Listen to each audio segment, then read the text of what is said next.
বিকাল বন্ধুরা, এখানে দেখতে পাচ্ছ মোচা আমি সিদ্ধ করে নিয়েছি আর একটা গোটা আলু নিয়েছি। ছেলের অনেক দিনের বায়না মোচার চপ খাবে, তাই কালকে মোচা এনেছি, আজকে মোচার চপ বানিয়ে দিতে হবে।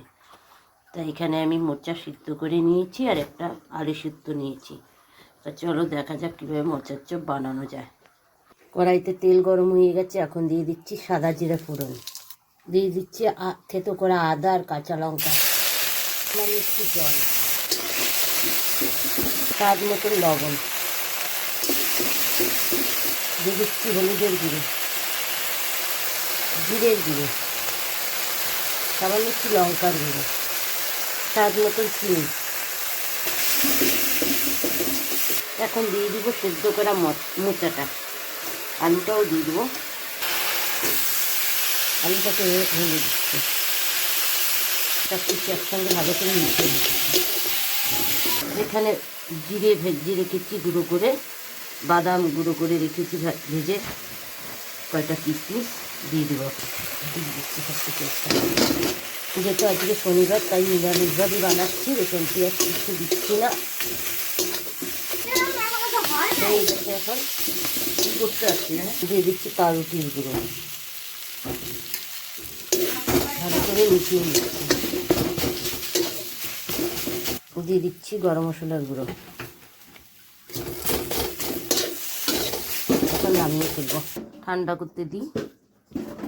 আমি শেপ বানিয়ে নেব, যেমন তোমাদের ইচ্ছা সেমন দিতে পারো। আমি এরকম লম্বা লম্বা করে চপের আকারে বানিয়ে নিচ্ছি।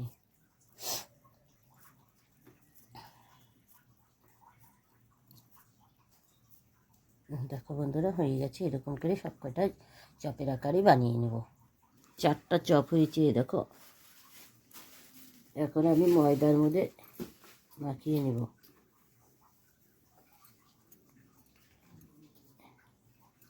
এখানে ময়দা গুলিয়ে রেখেছি, এর মধ্যে চুবিয়ে নেব, তারপরে বেডের মধ্যে দিয়ে দিচ্ছি।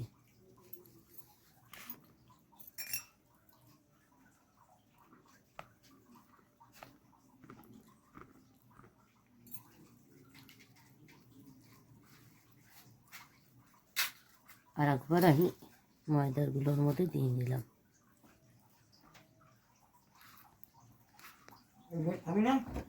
এরকম করে আমি সব কটা চপ বানিয়ে নেব।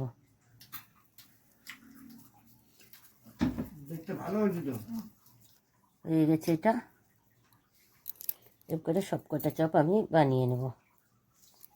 সব কটা চপ হয়ে গেছে দেখো, এখন তেলে ভেজে নেব।